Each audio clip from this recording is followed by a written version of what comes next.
옛날 옛적에 고요하고 평화로운 마을 에덴힐이 있었습니다. 이 마을 사람들은 늘 자연을 사랑하며 그 속에서 진정한 행복을 발견했습니다. 이곳에는 범신론자였던 한 현자 엘리우스가 살고 있었습니다. 그는 주위의 모든 것에서 신의 현존을 발견하며 자연과 조화를 이루는 삶을 설파했습니다. 어느 날 에덴힐 마을에 일어난 일입니다. 사람들이 매일 지나치던 커다란 오크나무에 기이한 현상이 발생했습니다. 나무의 잎사귀들은 전에 없던 황금빛으로 빛나기 시작했으며 밤이 되면 섬세하고 부드러운 멜로디가 잎사귀들 사이에서 흐르곤 했습니다. 마을 사람들은 두려움과 경이로움으로 가득 찼습니다. 그리고 그들은 이 신비한 현상이 의미를 알고 싶어 했습니다. 마을 사람들은 엘리우스에게 도움을 청했습니다. 엘리우스는 그들을 따뜻하게 맞이하며 일단 나무를 직접 보러 가자고 했습니다. 그는 신중하게 나무를 살펴보며 깊은 사색에 잠겼습니다. 마을 사람들이 숨죽이며 엘리우스의 입을 쳐다보는 가운데 그는 입을 열었습니다. 얘들아, 이 신비로운 오크나무는 우리에게 스피노자의 범실론 개념을 상기시켜주고 있는 것 같다네. 엘리우스가 말했습니다. 우리는 흔히 신을 어디 먼 곳에 존재하는 초월적 존재로 생각하곤 하지. 그러나 이 나무는 바로 우리 앞에 신을 보여주고 있네. 자연 자체가 곧 신이며 이 나무의 빛과 소리도 그 일부분인 것이지. 그러면서 그는 마을 사람들에게 오크나무 주위를 돌아다니며 자연을 더욱 깊이 느껴보라고 했습니다. 너희가 나무의 황금빛 잎사귀를 볼 때마다, 속삭이는 멜로디를 들을 때마다 그 속에서 신의 메시지를 들어야 하네. 이것은 우리 모두가 하나라는 자연의 소리일세. 며칠 후 마을 사람들은 엘리우스의 가르침을 따랐습니다. 이번에는 단지 신비한 나무뿐만 아니라 주변의 모든 자연물에서도 감사와 경외심을 느끼기 시작했습니다. 그들은 땅에 피어나는 작은 풀 한 포기에도 하늘을 날아다니는 새 한 마리에게도 깊은 의미와 신비가 깃들어 있음을 인식하게 되었습니다. 마침내 자연과 하나가 된 마을 사람들이 있었던 에덴힐은 더욱 평화로워지고 번영하는 공동체가 되었습니다. 사람들은 서로를 아끼고 존중하며 자연의 일부로 살아가는 삶의 만족을 발견했습니다. 이 경험을 통해 그들은 엘리우스의 지혜가 가진 진정한 의미를 이해하게 되었고, 자연을 통해 발견한 신의 존재는 그들에게 늘 새로운 영감을 주었습니다. 그리고 오랜 세월이 지난 후에도 에덴힐의 전설적인 황금빛 오크나무는 여전히 그곳에 서 있었고, 마을 사람들은 계속해서 그 나무 아래 모여 범실론의 이야기를 나누며 자연의 신비로움을 다시 한번 새기는 시간을 가졌습니다. 이로 인해 엘리우스는 여전히 그들이 마음속에 살아 숨쉬었습니다. 그는 단지 자연을 통해 신을 설명한 것이 아니라 자연과 하나가 되는 삶의 즐거움을 사람들에게 전해준 것이었습니다. 두 번째 이야기. 옛날 옛적 산 좋고 물 좋은 마을에 루카라는 소년이 살고 있었습니다. 루카는 마을에서 가장 엉뚱한 소년으로 사람들은 그를 마치 백지 같은 호기심 덩어리라고 생각했습니다. 그의 부모는 그에게 특별한 교육을 하지 않았고 그는 매일 마을을 누비며 세상을 직접 경험했습니다. 어느 날 루카는 마을 사람들에게 자신만 이 백지설을 설명하기로 결심합니다. 여러분, 제 마음은 백지예요. 라며 소리쳤습니다. 마을 사람들은 당황스럽기도 하고 웃기기도 해서 몰려들었습니다. 루카는 한 손에는 빈 종이를, 다른 한 손에는 갖가지 색깔의 물감을 들고 있었습니다. 제가 지금 이 종이에 물감을 칠하면 무슨 그림이 될 것 같나요? 루카가 물었습니다. 사람들은 저마다 예측을 하기 시작했습니다. 어떤 이는 아름다운 풍경을, 또 다른 이는 특별한 무늬를 그릴 것이라고 했습니다. 하지만 루카는 미소 지으며 말을 이었습니다. 과연 어떤 그림이 그려질지는 제가 어떤 색을 선택하고 어떤 순서로 칠하느냐에 달려있어요. 제 마음도 그래요. 어떤 경험을 하고 어떻게 배우느냐에 따라 다채로운 그림이 그려질 수 있죠. 그러나 그는 모든 물감을 바닥에 쏟아버리며 하지만 이렇게 경험을 잘못 선택하면 혼란스러워질 수도 있답니다. 라고 말했습니다. 순간 마을 사람들은 웃음이 터졌고 조금씩 루카가 무슨 말을 하고 싶은 건지 이해하기 시작했습니다.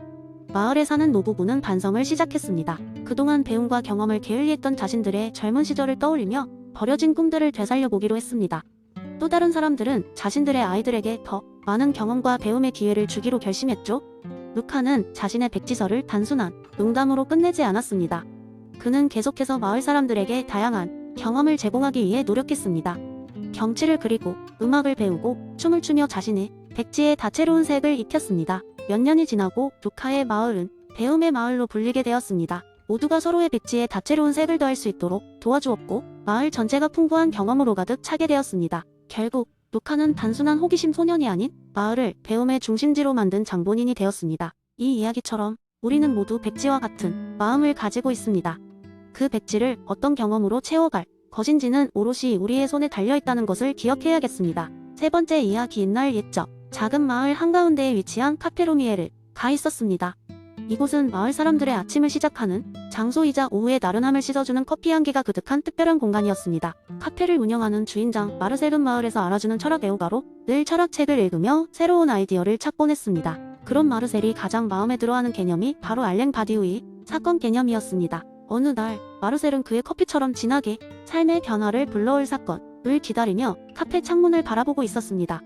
그러던 중 마을 외곽에서 열리는 연례 축제에 관한 소식을 듣게 되었고, 이는 마을 사람들에게 있어 가장 큰 사건이었습니다. 모든 사람들이 한자리에 모여 축제를 즐기며 잠시나마 일상의 걱정을 잊게 되는 순간이었죠. 그러나 다른 해와 달리 이번 축제는 뭔가 특별했습니다. 축제의 주제는 변화의 바람이었고, 마을 외곽 언덕에 거대한 바람개비가 세워졌습니다.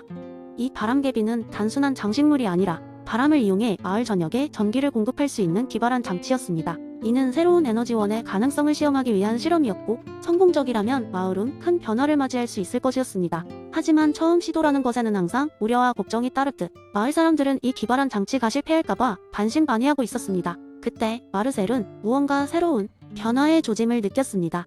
그는 사건의 본질을 이해하며 이 주체적인 순간을 느껴야 한다고 믿었죠. 그래서 그는 카페에 방문하는 손님들에게 바디우의 사건 개념을 설명하기 시작했습니다. 이 바람개비가 바로 사건입니다. 마르셀은 목소리를 높여 말했습니다. 기존 질서를 뒤흔들고 새로운 가능성을 여는 이 순간이야말로 우리의 삶을 변화시킬 열쇠나 다름없지 않겠습니까? 만약 이 실험이 성공한다면 우리는 깨끗한 에너지를 얻는 것뿐만 아니라 우리의 사고방식 역시 혁명적으로 바뀔 것입니다. 마르셀의 열정적인 설명에 마음이 움직인 마을 사람들은 점점 더 이 실험의 성공을 기대하며 힘을 보태기 시작했습니다. 그들은 저마다 할 수 있는 작은 일들을 찾아 나섰습니다. 누구는 바람개비 제작을 돕고, 누구는 전력 시스템을 점검하며, 누구는 잔디 깎는 기계를 닦아 축제 준비를 했습니다.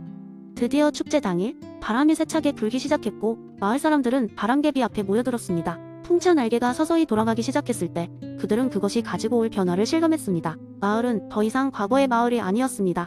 이전의 두려움은 사라지고 새로운 주체성과 가능성이 그 자리를 대신했습니다. 그날 이후로 마르셀의 카페는 단순한 커피숍이 아닌 바디우이 철학이 살아 숨쉬는 공간으로 유명해졌습니다. 사람들은 마르셀이 전하는 사건의 의미를 듣기 위해 일부러 카페를 찾곤 했습니다. 이 작은 사건은 실제로 마을의 변화에 불을 지피는 중요한 계기가 되었습니다. 마르셀은 바디우의 말을 되새기며 혼자 중얼거렸습니다. 사건은 우리 삶의 심장을 뛰게 하고 새로운 가능성을 열어주는 마법과도 같아. 그리고 그는 커피를 한 모금 마시며 창밖이 새로운 마을 풍경을 여유롭게 감상했습니다. 네 번째 이야기. 옛날 옛적 한 작은 마을의 도덕과 철학에 대해 깊이 고민하는 철학자 루카스가 살고 있었습니다. 루카스는 항상 마을 사람들에게 올바른 길을 제시하기 위해 노력했지만 때로는 사람들의 직관과 충돌할 때가 많았습니다. 어느 날 마을에 새로운 시장이 선출되었고, 시장은 공공복지를 위해 모든 농민들에게 농작물의 10%를 거두어들이기로 결정했습니다. 시장은 이를 통해 마을의 모든 사람들에게 이득이 될 것이라 주장했지만, 농민들은 자신들의 수고로 얻은 수확을 일부 빼앗기는 것이 불공평하다고 느꼈습니다. 그들은 이런 결정이 부당하다고 직감적으로 느꼈고 불만이 커져갔습니다. 마을 사람들은 이러한 문제를 해결하고자 루카스를 찾아갔습니다. 루카스는 그들의 이야기를 경청하며 생각에 잠겼습니다. 그는 길버트 하머니 통합적 접근 이론을 적용해보기로 결심했습니다. 루카스는 먼저 농민들의 직관적인 불만을 이해하고 그에 따른 논리적 근거를 탐구해보았습니다. 농민들은 자신들의 노동에 대한 정당한 대가를 받아야 한다고 믿고 있었고, 이를 기초로 시장의 정책이 오히려 불평등을 초래한다고 느꼈습니다. 반면 시장의 관점에서는 공익을 위한 어느 정도의 희생이 필요하다고 주장했습니다. 양쪽의 의견을 심사숙고한 루카스는 두 관점을 조화롭게 조정하기 위해 중재안을 제안했습니다. 그는 농민들에게 각 가정이 필요에 맞게 공평하게 나누어지는 새로운 분배 시스템을 제안했고, 동시에 모든 마을 사람들에게 투명하게 사용되는 기금을 마련하자고 제안했습니다. 투명성 있는 기금의 운영은 모든 사람들에게 그들의 기여가 어떻게 쓰이고 있는지 이해시킬 수 있었고, 이를 통해 일종의 믿음을 형성할 수 있었습니다. 루카스의 제안은 통합적 접근의 원리에 이상적으로 부합했습니다. 두 쪽 모두의 직관과 신념에 기반하여 적절한 조정이 이루어졌고, 궁극적으로 모든 사람들이 이해할 수 있는 논리적이고 윤리적인 상태로 전환되었습니다. 농민들은 더 이상 자신들의 수확을 불공평하게 뺏기지 않는다고 느끼게 되었고, 시장 역시 공공복지의 목적을 실현할 수 있었습니다. 루카스의 지혜로운 중재는 마을 사람들에게 깊은 인상을 남겼습니다. 그들은 루카스가 보여준 조화와 균형의 중요성을 깨닫고 앞으로의 문제 해결에도 통합적 접근을 적용하기로 결심했습니다. 이 사건 이후 마을 사람들은 종종 루카스를 찾아와 삶이 문제에 대해 새로운 관점을 얻곤 했습니다. 이러한 루카스의 이야기는 길버트 하먼의 통합적 접근이 어떻게 현실 세계에서 적용될 수 있는지를 보여주는 하나의 사례가 되었습니다. 윤리적 판단이란 단순히 감정이나 직관이 아니라 조정하고 성찰하는 과정을 통해 더욱 풍부해질 수 있다는 것을 깨닫게 해주는 지혜로운 이야기로 남게 되었습니다.